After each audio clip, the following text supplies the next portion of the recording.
So networking meeting. Process to follow. Steps to follow. One, always get there early. If you're going to the Breadco, save a table. It's hard to do a meeting standing up looking for a table. I'm going to offer to buy you a cup of coffee. I ask for your time. You're giving me time. Now, majority of people will say, no, don't worry about it. Either I'm going to buy it for you or I'll buy my own. But you got to offer because you've asked for my time. Spend time getting to know the people. Have a couple icebreaker questions you want to know about them. How did they meet the person that introduced the two of you? How long have they been in their current job? How long have they worked for the company they're with?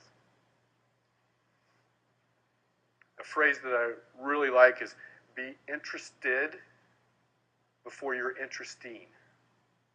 Show interest in the person you're meeting with before you show interest in their Rolodex. If I think the only reason you're meeting with me is to get to my Rolodex, it's probably going to be closed. Then share the agenda. Give it to them. This is a business meeting. To help keep me focused, I put together an agenda of what I hope we can accomplish in the next 20 minutes. I'm going to share it with them.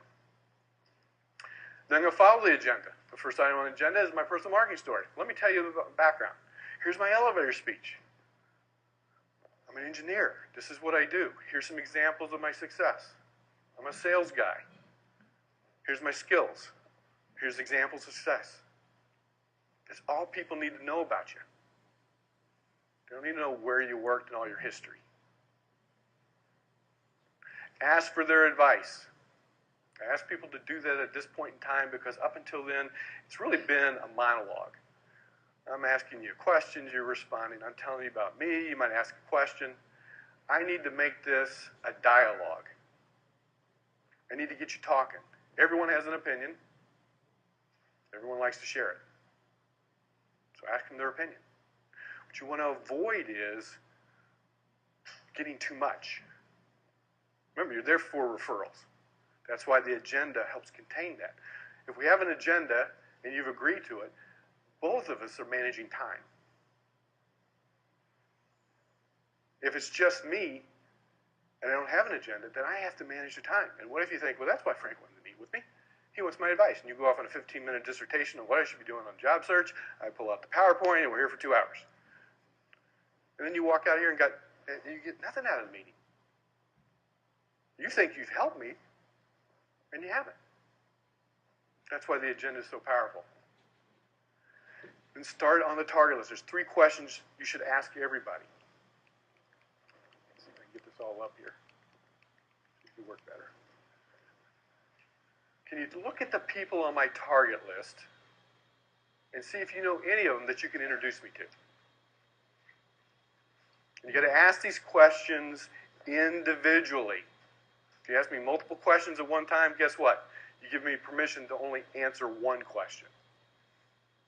So I want to know, do you know anybody on my target list that you can introduce me to? If so, how do you know them? Can I use your name as an introduction? Do you have their current contact information? I want to know the relationship because I want to know how valuable this is. Oh, I've worked with that guy for 10 years. I've known him for 15 years. You probably accept a pretty warm introduction.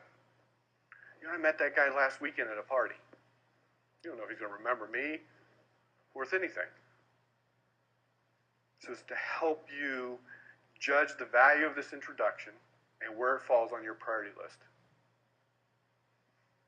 All I want from you is permission to call and use your name because I want to be in control of the process.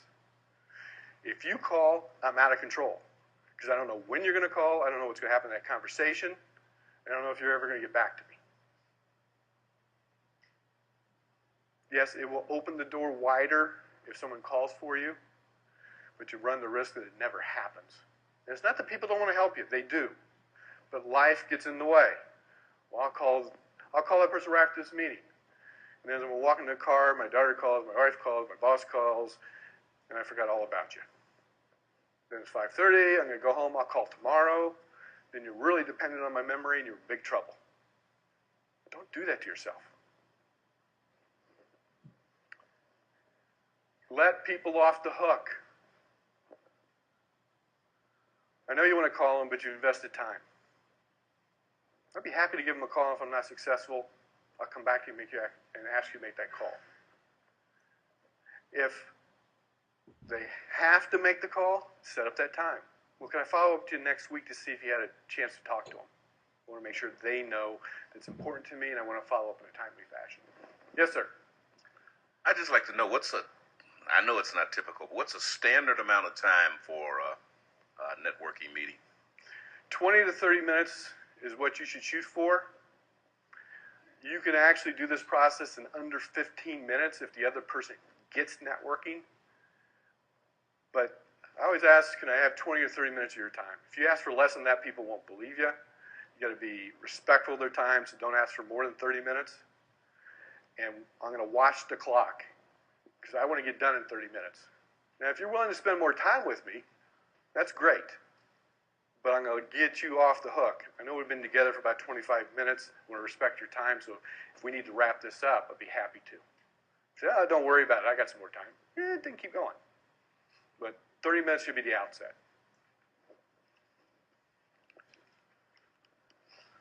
Second question you want to ask.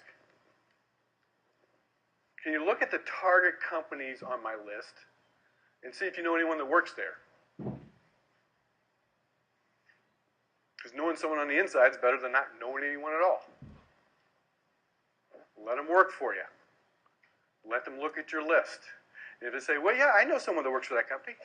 Really, who is it? How do you know them? You think I could use your name as an introduction? Do you have their current contact information so I can give them a call? Send them an email? Same process over and over again. Make it easy for people to help you. Now, if you're meeting at Breadco and, man, I didn't bring their contact information with me. That's one of the purposes of the follow-up email. Don't worry about it. How about if we get done with the meeting later today, I'll send you an email kind of summarizing what we did this morning. And in the email, I'll remind you that you're going to give me Judy's phone number.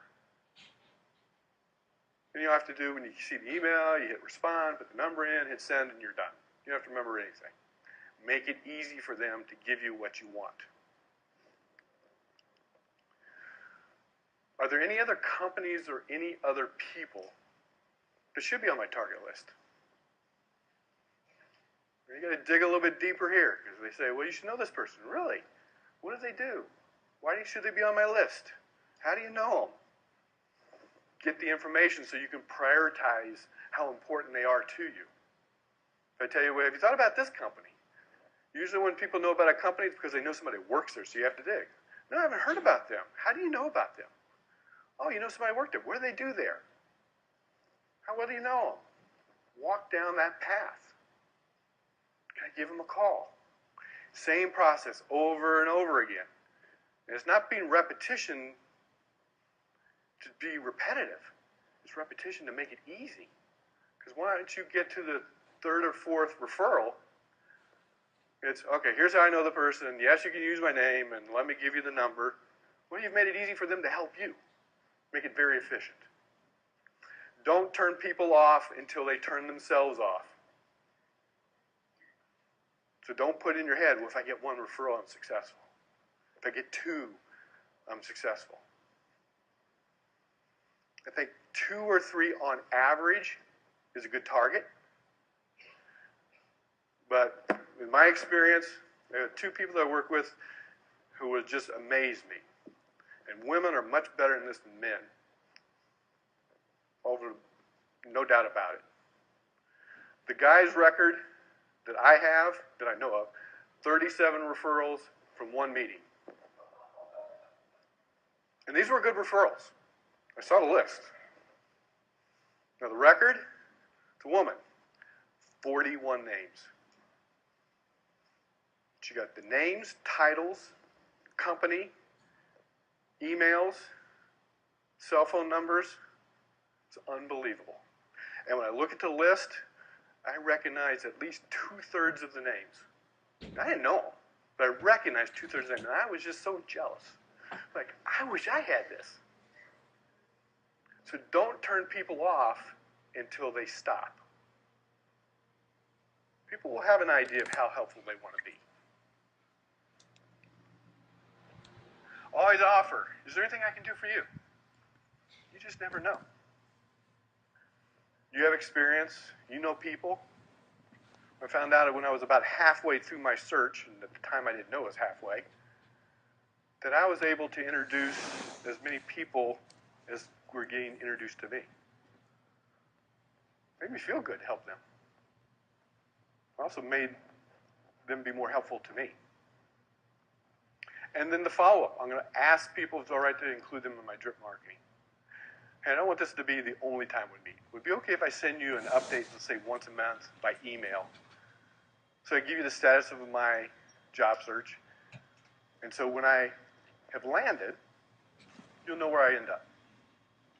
Everyone's going to say yes. Today you got permission.